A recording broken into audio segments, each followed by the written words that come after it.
Alright, welcome back to another episode.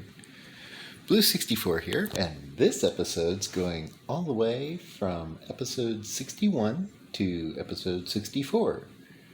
Because episode 61 is being recorded at the beginning of this episode, and since I record 4 hours at a time, that means that episode 64 will be the cutoff point of this technical episode. Depending on which playlist you're viewing this from, you will of course have a vary length of episode duration. However, if you only watch it from the raw gameplay footage playlist, you will notice that the episodes are, of course, 61 through 64 for this bit. This is a good time to mention that the retention rate of my viewers is apparently very low. I would enjoy some more realistic feedback on my videos. I try to produce quality content. Therefore, if I can get some feedback on my videos, then I would of course enjoy knowing what I did right, what I did wrong. This is also a good time to mention that over 90% of my viewers are not subscribed. So remember to hit that subscribe button. Remember to like the video. Remember to leave a comment. Remember to, of course, keep being your best self that you could possibly be. Also, I have a Patreon page if you want to give me money. If you don't want to give me money, that's fine. I don't blame you. I'm broke as well, so I'm too poor as well. So I don't mind if you don't want to give me money, because I understand that giving me money is of course not exactly a feasible thing for all of my viewers. I understand that money can sometimes be somewhat restricted for a lot of people because they simply lack the funding to assist the viewers that they prefer. Instead, they simply watch YouTube because they're poor and they don't really have much else to do. Most people go and see movies or watch TV. A lot of people like to view YouTube videos. So I understand if my viewers, of course, don't want to give me money. That being said, I would love it if my viewers gave me money. I, of course, would make sure to create a nice little special video section to throw in at the end to make sure that I always mention all of the appropriate viewers. I would make sure to, of course, keep that clip updated so that if that list were to change for any reason, I would, of course, make sure to include the appropriate viewers for the time frame mentioned. Of course, since my subscriptions on my Patreon page are set to monthly, I would need to, of course, update my Patreon page on a monthly basis to keep pace with the subscriptions, as there is, of course, a nice, cheap, simple way, static price that I set for just getting mentioned at the end of the video. That being said, these videos are over an hour long, so of course if you're going to want to get mentioned, you're going to be getting mentioned at the end of an hour-long video, which is a video where I'm, of course, going to be spending a lot of time just decorating my base. I don't really have any other videos currently, any other series currently actively running. I have a D&D campaign that I play in, that I am the host for. I suppose I could discuss what is going on in my D&D campaign, as that would probably be a decent topic to speak about for the next 4 hours. I did not really plan any special episode for episode 64, which is going to be in about 3 hours for me. That being said, I think I might go ahead and get rid of that tree in my base. I kind of like that tree, though. It's just kind of a nice landmark. It's been there since the very beginning. I don't really want to get rid of it. I kind of like it. It's something that is a good memorial to the founding of that entire section of the base, which was, of course, the first section of the base. So it's basically a memorial to the entirety of the spawn base, the base located in the spawn chunks. So I kind of don't want to get rid of the giant tree. However, depending on how the response to my episode 64 goes, I may or may not take down the tree using lava for episode 65. So let me know in the comments if you want to see me go ahead and take down the very first tree that actually got incorporated into the base as a bit of a celebratory episode for just making it this far in the series. If not, of course, then we can probably think of something else to celebrate the 64th episode. I want to celebrate the 64th episode simply because my account name is, of course, on YouTube, my account name is Blue64, so therefore, of course, I want to celebrate the 64th episode. Oh boy, that is a lot of silverfish. Okay, I think I got them all. Are there any down here? There probably were, but it seems that I have managed to get rid of all of the silverfish. I did not know those things were in there, so that kind of caught me off guard. That being said, I don't mind that I got rid of the silverfish now. This is the reason why I carve out the floor and the ceiling and the walls, and I actually take the effort to decorate the walls and the floor and the ceiling, because I don't want monster eggs to be inhabiting my walls. I don't want an infestation of my base. I want a nice, clean, uninfested base. I don't enjoy having a bunch of monster eggs in my walls, because if those monster eggs, of course, hatch, then the monster eggs will immediately become a problem, because then I will suddenly have no longer any form of wall. And I want to have a wall, so I want to, of course, make sure that my base contains no monster eggs. Therefore, I need to dig out all of my walls, I need to dig out all of my floors, I need to make sure that my base is properly spawn-proofed. I need to go through, I need to retrieve that iron that I just ran past. I need to go through more iron. I need to go through and I need to make sure that all of the various blocks that I'm going to be running across and running past are all in fact properly lit up. I need to make sure that all of these blocks are properly cleared of any form of monster eggs, which of course entails making sure that the monster eggs are not existing there in the first place by simply trying to break the block.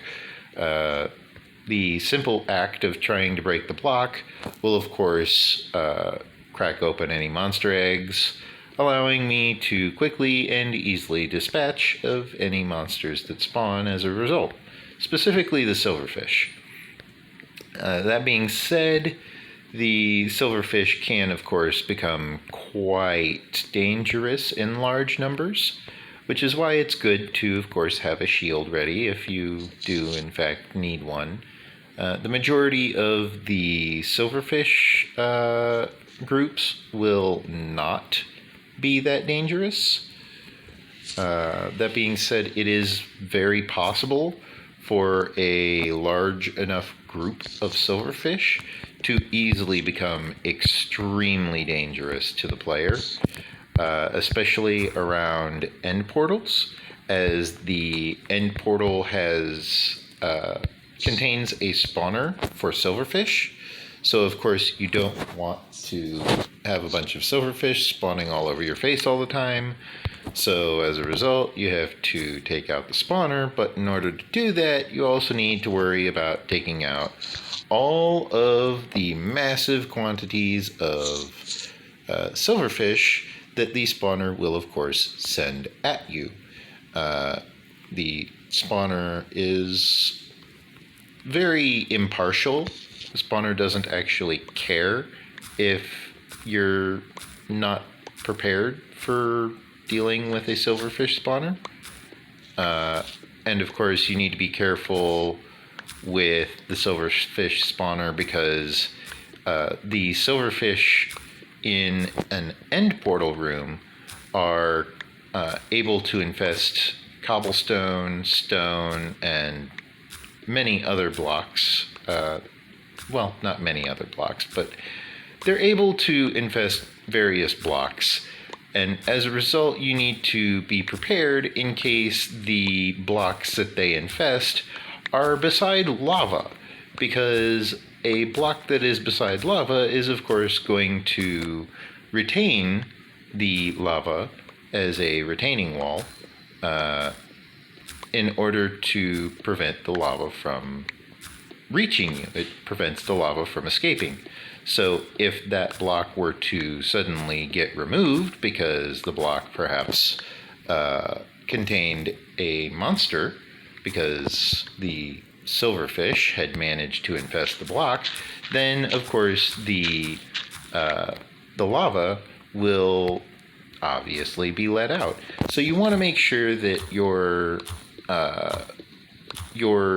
attempts to access the end portal, the end dimension, are not cut short by the fact that silverfish can infest the floors and the walls and the ceilings of the end portal room and just spawn out of their eggs when you upset one silverfish and then just unleash all of the lava.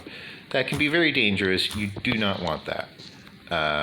As a result, you want to, of course, instead play it very safe. You want to make sure that you have, if you can, you want to have a potion of fire protection when you go to liberate an end portal in order to properly activate the portal, because you want to be able to have the portal freely accessible, and you're going to, of course, want to mark out the portal as well. So the preparation of the end portal is roughly as important as the trip to the end dimension and taking on the Ender Dragon 20 times and all of that nonsense as well. However, the true test of skill comes in the form of making sure that your preparations when you go to build around the end portal, because of course you want to decorate the portal, your work around the portal is going to definitely want you to have the proper safety precautions. And since there is always lava in the room with the end portal, you will, of course, appropriately want some form of fire resistance. It doesn't have to be very powerful fire resistance, just enough to not die if you accidentally take a dip in lava. Therefore, you want to be properly protected.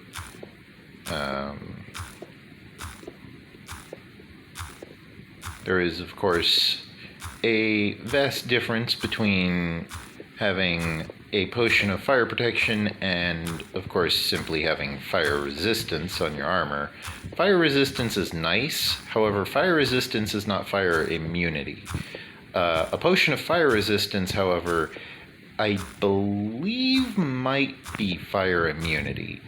I could be wrong on that, but I'm not sure. I think fire resistance is fire immunity.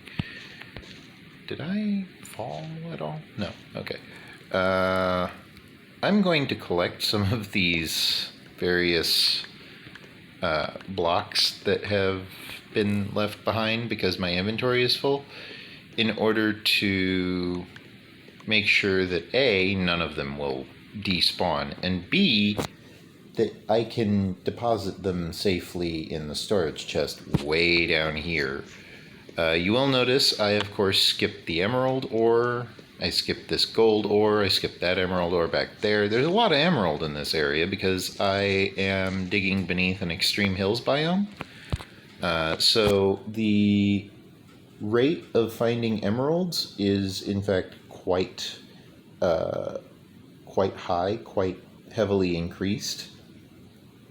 That being said, there is, of course, a upper limit to the capacity of how useful all of that will prove to be. The upper limit hopefully is not too high. That being said, it probably will be.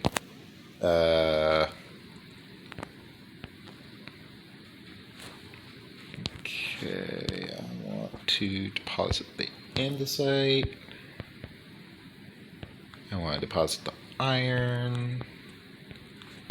All of this stuff as well, because I accidentally brought it down here with me and I didn't want to, but it's on me, so I should go ahead and deposit it, just to make sure I have enough inventory space for all of this stuff that I'm going to be using and building around and helping with, as I basically make sure that everything is nice and clean and tidy and neat. Neat things are, of course, wonderful, as long as you remember to make sure that you're using the appropriate version of neat, as there is more than one definition for neat. There is N-E-A-T, there's N-E-E-T, there's other spelling variations. However, the N-E-A-T variation of spelling specifically is actually extremely specific to more than one range of definition. However, the range of definition is also partially limited by the fact that there is only so much that you can do with just automated learning. You need to have some form of guidance in your learning. Otherwise, you, of course, find yourself lacking quite quickly, quite easily, and quite thoroughly. The various aspects of studying anything, really, is limited by the available knowledge database for that topic. So if your knowledge of a topic is quite thoroughly researched and studied and available, freely available, then of course you're going to find yourself very quickly very powerful. You're going to find yourself very strong in a relatively short time frame, which is a good thing, unless of course you're not prepared to be relatively strong in a relatively short time frame, at which point then it's not as much of a good thing, because then you're just not prepared for being as good as you are, which that has its own drawbacks, I suppose. Let's see, I want to put that there. That can go... Well, first let me consolidate that. Split it in two again. Put that there. Put that... Actually, I'll put that there, move that over there, and move that up there. Alright. Now I have plenty of room reserved for cobblestone. I have lots of space in my inventory for gravel, because I do have some gravel, but not much. I have plenty of space in my inventory for flint, if I manage to find more flint, which is of course doubtful, because I'll likely run out of a pickaxe before I make it back to that gravel for another pass. So there is a lot going on in these episodes, because I'm trying to think of some way to celebrate the 64th episode. I don't think I really have anything I want to do to celebrate the 64th episode. I didn't really plan it out, as this is a Let's Play, and all of the planning is done, playing. While I'm playing the Let's Play series is when all of the thinking about the Let's Play series usually gets done. So I didn't really plan out any special event for the 64th episode. I just kind of reached the 64th episode. There we go. I put away that. Put away the iron. I'm up to 19 iron now. Doing good. I should craft some pickaxes while I'm in the area. And so I want to just craft a bunch of pickaxes. I'll go ahead and use up all of that cobblestone. Organize my inventory just a little bit. I probably should put away the dirt, the soil. However, I don't really need to put away the soil just yet, as the soil is, of course, very rare at this depth, so it's somewhat more productive for me to not put away the soil than it is for me to put away the soil.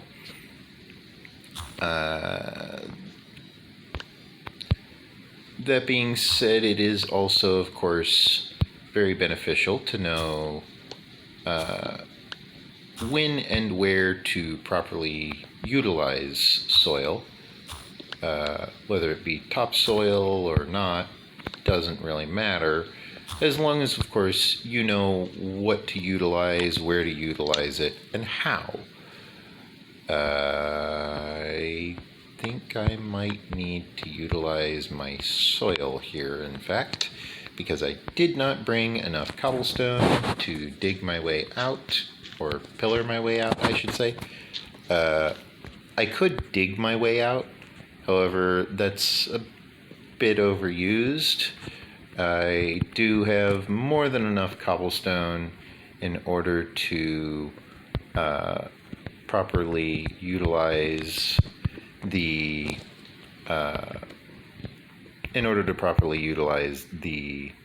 various things that I would ever want to use cobblestone for, which of course includes smooth stone. I have enough cobblestone to cover my smooth stone needs. I did not, however, bring my cobblestone all this way away from my base because I'm traveling light. So even my mining outpost is considered distant at the moment. If I end up digging through the area, which I will later, then I will of course easily reclaim all of that soil, allowing me to simply just have my dirt back, which is fine. I don't mind having the dirt back. I don't mind not having the dirt. As long as I have enough material for all of the various activities that I want to perform, then I'll be fine. I don't really need to worry, as long as I just can keep progressing with my base, with my decorations, with my upgrades of my tools and upgrades of my armor. I should be fine. I don't need to worry too much. I will reclaim this dirt at a later point, for sure. That is a guarantee, because I will be digging down 3 layers, because I'm at y equals 14 and I want to dig at y equals 11, which would actually be down here. I measured it out, and that is an accurate location for my actual mine entrance, as opposed to where I ended up putting it, which is up there. So this is the correct mine entrance. This is not the correct mine entrance. However, this is the entrance that was built. So down there is actually where I'm going to long-term goal end up.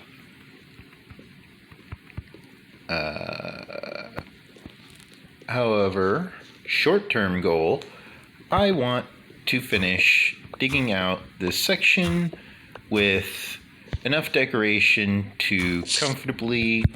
Oh, you've got to be kidding me. That's another one. Where'd he go? Is it this block? It is. Yeah, I figured as much. Come here, you silverfish. Hey! Hey! I'm swinging at you.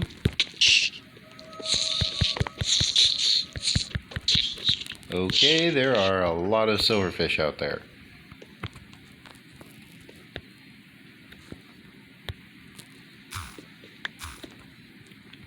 As you can see, the silverfish will quickly and easily clear out a relatively small area, which will then quickly escalate into a relatively large area. This will cause you problems, as all of the silverfish do not cause the block to drop as an item when the block is mined out. Therefore, you lose out on materials, meaning silverfish are technically parasites. Figured. So yeah, it popped off the torch. However, the block itself was infested. Therefore, the result was that I lost the item that the block was supposed to drop. In this case, that was andesite. Previously, it was stone. As I dig through all of this, the silverfish will, of course, become more problematic. Using the little miniature X-ray trick that I can do, that I can perform, I cannot find the silverfish that way. However, I can find the rooms that the silverfish made once they have hatched. But until they hatch, I cannot see them. Therefore, it is pointless to try and look for them unless they are actively moving around, simply by virtue of there's really no way to locate them otherwise. So it's not worth worrying about, simply because I can't find them anyways, so why worry?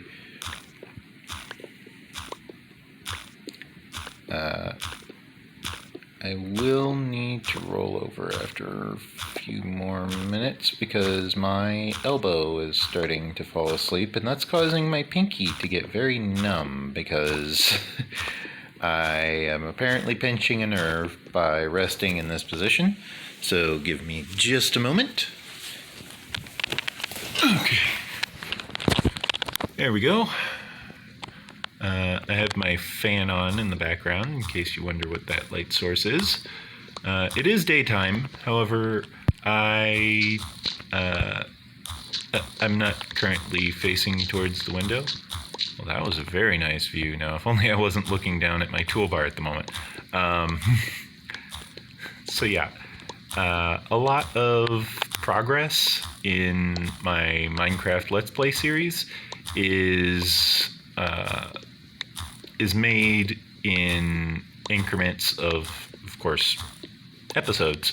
The episodic or episodic, I think it's episodic.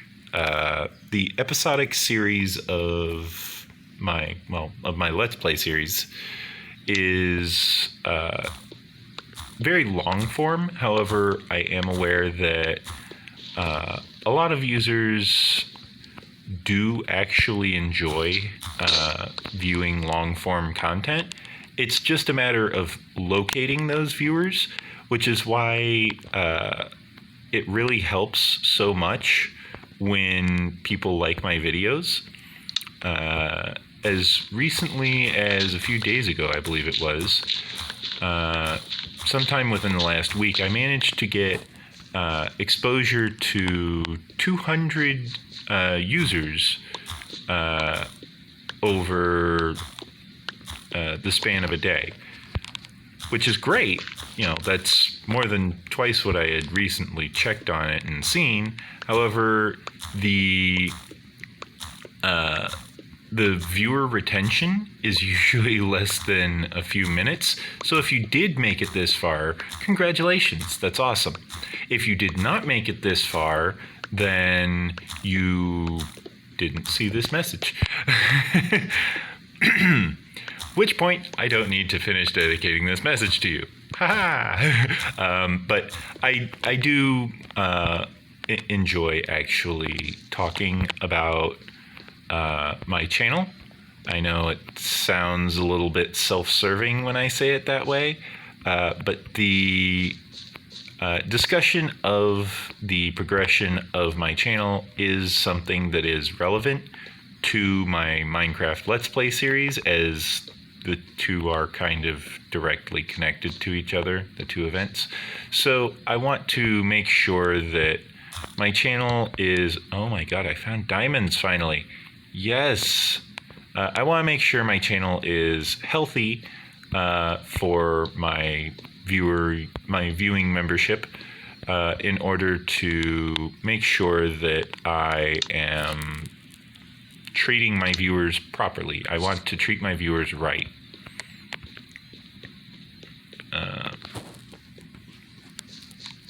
Let's see. Did I make it all the way to the end over here? I think I made it to the end of the digging line. So I shall start digging the next line out. I need to be careful about digging too far too fast, because I will want to make sure that I have enough torches to light this whole place up. I do not want a bunch of monsters spawning down here. The purpose of this place is to collect resources, not to collect monsters. There are specific builds that I am capable of constructing if I do wish to actually collect a monster. I'm capable of modifying that build and or relocating that build to appropriate forms, formats, and locations if I so desire. However, that being said, I am not currently building a mob farm. I am instead simply just digging for ore. Currently, I am digging for specifically the decoration of this mine.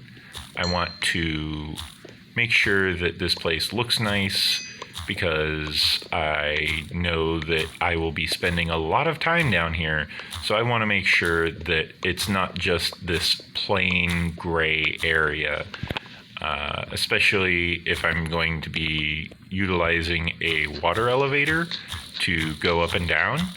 I want to be able to get down here using my water elevator, and then I want to be able to enjoy what I see down here when I travel down here to collect more resources. That being said, I still need to drop the whole place 3 blocks, so I will be down here for quite a while because this is a lot of mining to do all at once.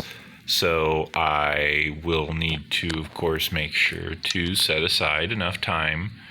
Oh, cool. There's 2 diamond there.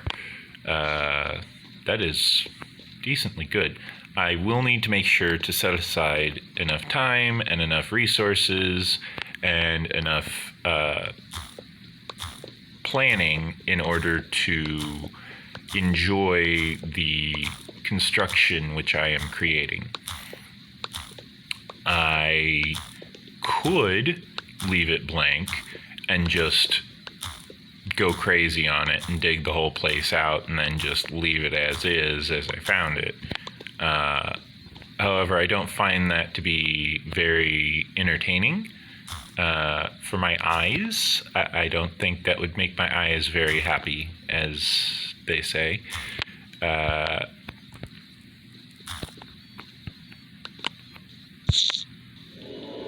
See, there are silverfish in the area. I can hear them. You can hear the silverfish when they're still in their monster eggs, as they're called. If you look up the block name, that is specifically what is written. However, if you try to just identify where they are, then you're going to be there for a while, because you can't just randomly locate where all the silverfish are. And it's also not possible to collect the silverfish monster egg through the use of Silk Touch, because a Silk Touch tool will cause the block to drop as normal.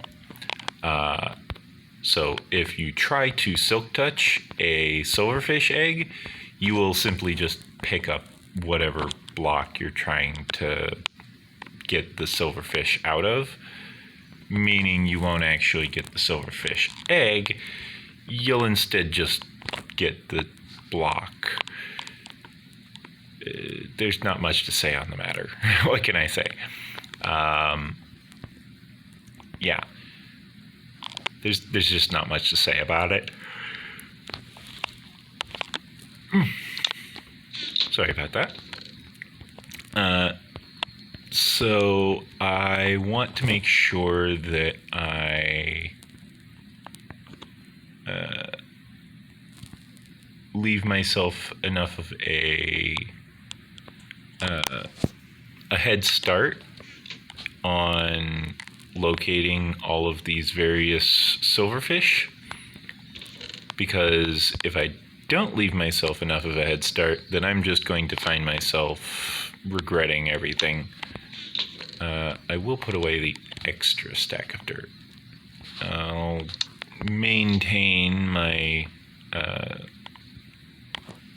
my reserve of 54 dirt, because it's not a full stack, but I also want to make sure that I have building materials in case I find myself, as demonstrated, located somewhere a little bit lower than I wanted to be.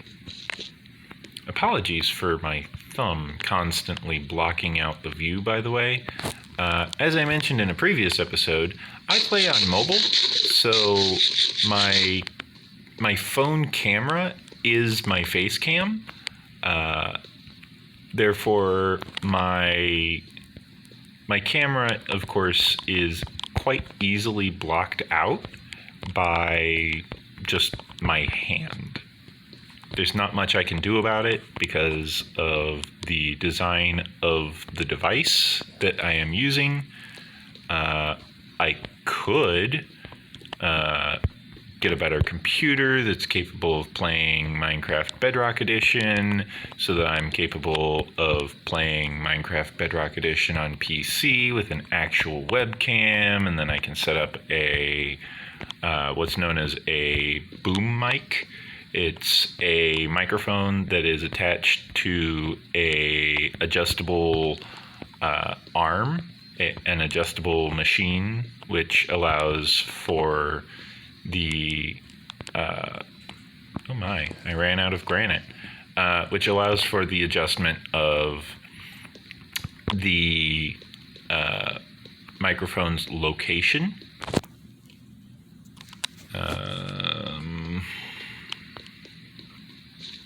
What am I going to do about this?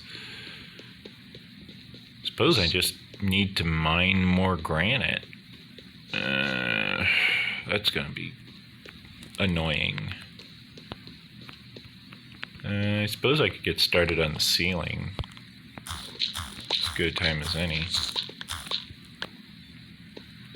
Since I need to dig it all out anyways. But yeah, a boom mic is very useful because it means that I will have consistent audio. Let me actually raise this torch up one for now. I know it'll cost me an extra point of durability later, but it'll be worth it for the OCD because I constantly see that little divot of one, and I just it bothers me to see that little divot missing a torch at that. It doesn't have a torch when it's looking like that, and it's like, ugh. So I always want to go and switch to my torches and place the torch there, but it's got a torch in it, so I have to just deal with it and just kind of ignore the fact that it looks like it's missing a torch because it has a torch. It just doesn't appear to have a torch. And it's like, well, fine. For the sake of my own sanity, instead I chose to place the soil back to restore the I guess it would be the flatness. There's a better word for that, but the restore the dimensions of the viewpoint, because it was like that block right there that was missing, and it's like, well, that's the one with the torch. Don't make that one the missing block. So yeah, I'm just gonna kind of dig out all along this roof, and then I'm going to fill in with granite essentially I'm going to fill in with granite the same way I did here, except I'm going to do it over here. I'm planning on, of course, following the oh, that's lapis. I plan on following the same pattern, the same layout. I want to make sure that I have a consistent pattern, because otherwise it will bother me. I don't know why my thumb is suddenly wanting to get more in the way of the camera. I did not have this issue with previous episodes. Perhaps I'm holding my phone differently or something. I don't know. I know it is a little bit bothersome because it blocks the view of my mouth, meaning you can't actually see when I am the one speaking. So if someone bursts into my room, such as my dad, then you won't be able to really differentiate between my dad speaking and me speaking, to the point where even my Google app has no idea how to tell me and my dad apart. There really needs to be some method for informing Google that, perhaps it might need to enhance its fine-tuning and increase the granularity of its voice model, because me and my dad do sound a lot alike, especially over the phone. So when processed by a microphone, me and my dad sound a lot alike. However, we do have subtle differences. For example, I am capable of reaching a very, very soft tone, a very feminine tone. I am capable of going falsetto. It sounds improbable when you hear me speaking currently, because as you can tell, my voice is a bit of a bass. I have this very deep, booming voice. And when I project, I sound somewhat like James Earl Jones.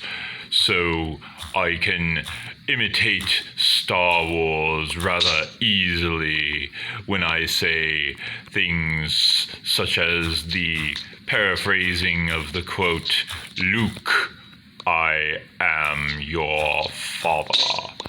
By the way, that's James Earl Jones that made that line famous, in case you did not know.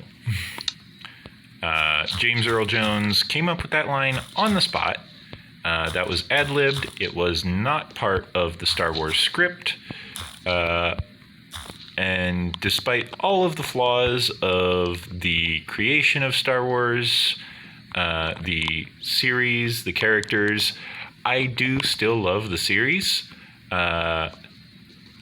I'm not sure about the series ever since it got sold to Disney, as Disney is, of course, not exactly the best when it comes to production of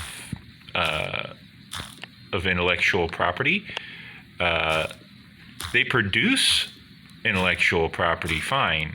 However, the preservation of the quality of the intellectual property that is Star Wars is definitely not something that Disney had in mind when they bought Star Wars. To quote George Lucas, "Oh my God, I sold it to a monster," in reference, of course, to Disney. In reference to Disney purchasing the Star Wars franchise. So George Lucas was rather disappointed with the decision-making of the Disney team. George Lucas regretted selling Star Wars to Disney, which of course garnered a unanimous obviously from all of the fans of the franchise, because everyone but Lucas apparently could see that selling Star Wars to Disney would ultimately have negative repercussions on the franchise. So he really shouldn't sell it to Disney, but he did sell it to Disney, and here we are. there should have been another slime there. So yeah, here we are because, George Lucas did sell it to Disney. George Lucas made a bunch of money. We got episode 7 out of the deal. However, as a result, Star Wars had a lot of the technically official lore marked down as no longer being official.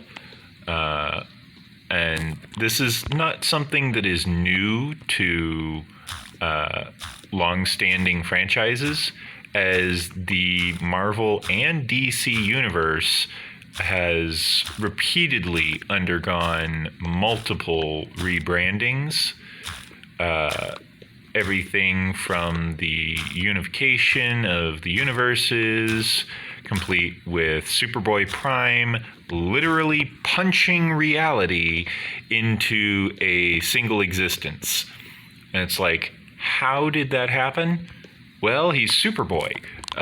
Yeah, but that's just it. He's just Superboy. How did he punch reality?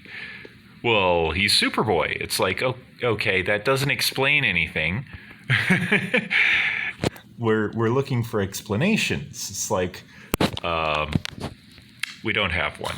It's like, oh, gee, thanks, Marvel. Thanks, DC. We just have to just deal with this giant, this giant gap in the immersion, where we're trying to enjoy this lovely world that was created. However, you guys were just like, we don't want to continue writing this world. And so they decided to just make something up that allowed them to recreate all of the world so that they didn't have to keep writing so many things that they didn't like writing. And I understand that they might not have wanted to continue writing on that project. However, there are better ways to do it than just a mass reset. There are better tactics that can be employed. There are better tools at their disposal. They could have done better than something so whimsical as just Superboy punching reality. That doesn't really do anything because, how? It's like, I'm sorry, Superboy did what? Like, Superboy did what? He punched what? Where? When? How? You can easily recreate that one-sided phone call of anybody getting informed of what Superboy did, because it's just so whimsical. Even for the Superman franchise, Superman literally having every superpower was not enough to apparently allow for them to just pull something out of their bag of tricks to allow Superman to be able to preserve a select number of universes of Superman's choice, because that would have actually garnered a lot more of a well-received reputation amongst the fans, simply because it's Superman. Everybody loves Superman, unless, of course, they're evil, at which point, of course, they don't love Superman. They're evil, Superman's a good guy, they're a bad guy, that's normal. Unless, of course, Superman's a bad guy, at which point then the good guys don't like Superman, but they have Batman, so that's fine. And if they don't have Batman, then they're from a very, very evil universe, and that universe does not survive long term. I will let you know that now because, well, A, it's really not much of a spoiler, and B, Batman just kind of always wins. The power of observation is a very undervalued ability, and it's not even a superpower. It's just a normal a normal ability. It's a normal thing, you know. I believe Green Lantern put it best, specifically Hal Jordan, when Hal Jordan and Batman were traversing through the sewers, and Hal Jordan was like, well, what's your superpower? And Batman was, of course, being Batman and just didn't tell him anything. And then Hal Jordan made it through a few guesses before he realized, wait, you're not just some lunatic in a bat suit, are you? And so then there was, of course, an exchange, and then Batman managed to slip the Green Lantern ring off of Hal Jordan, the Green Lantern, one of the Green Lanterns, I should say more accurately, in order to ask Hal, so how does this work? I assume it works on willpower or concentration. And Hal realized, hey, how did Batman manage to slip my Green Lantern ring off of me without me noticing? At that, because that's kind of important. It's like, how did you manage to do that without me, A, losing my costume immediately?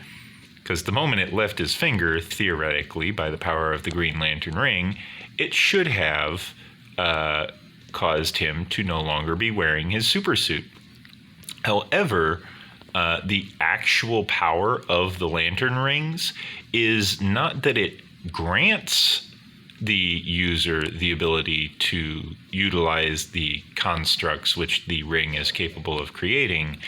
It instead amplifies the user's ability in relation to whatever that ring is attuned to.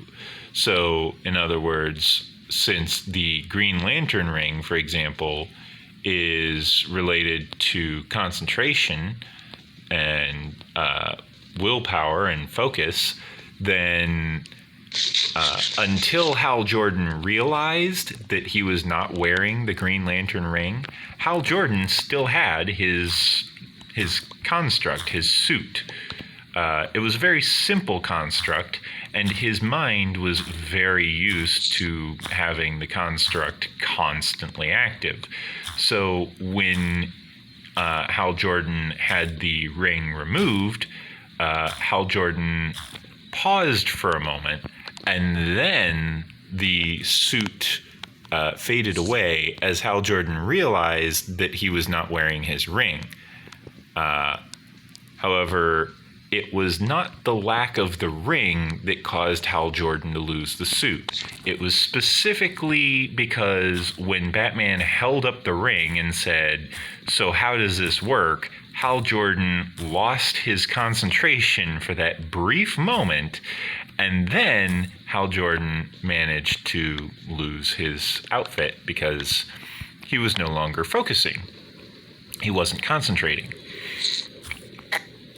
And I know what you're thinking. Well, he wasn't concentrating in the first place because, you know, it was, it wasn't something that he was making.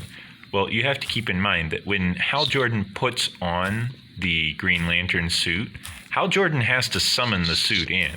Otherwise, Hal Jordan just kind of runs around everywhere in his flight suit.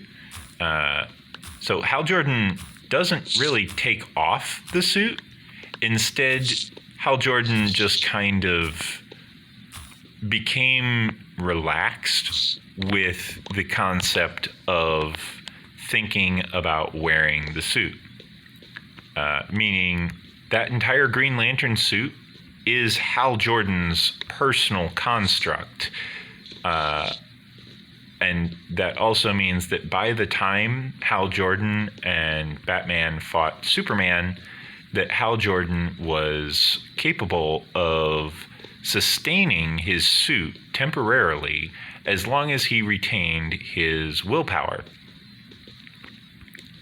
That being said, when Hal Jordan, of course, lost his focus, Hal Jordan managed to have his suit just fade away because all of a sudden he wasn't focusing. And then, of course, he took the ring back and he was like, that'll never happen again. Batman was like, I'm Batman. I can do it again if I want because I'm Batman. And it's like, okay, Batman, let's see how you. And then Batman was like, no, before we get into that, there's bad guys up ahead. So be very quiet. And it's like, oh, you son of a. Okay, fine. So Batman managed to get one over on Hal Jordan, but it really demonstrates how relevant some of the abilities of Hal Jordan actually become, because the abilities are directly tied to his suit's ability. So if his suit loses the ability, then of course he should also lose the ability himself.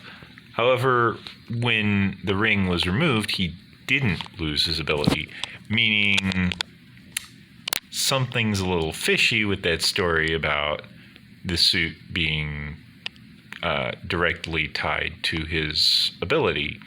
As a result, that means that, of course, rightfully so, there is suspicion about whether or not it is the ring providing the suit and not the user. It is, in fact, the user providing the suit. The ring itself is supplemental. It is entirely auxiliary and not actually required. However, the ring does act to amplify the user's capacity to perform tasks with their ring. Oh, I accidentally made granite slabs and I can't reconstruct them. Ugh. I was trying to be smart and craft another 2 polished granite. However, I accidentally crafted 2 granite slabs, which are not a part of my build. I'm using polished granite. Again, I don't know why the camera is pointing so far down.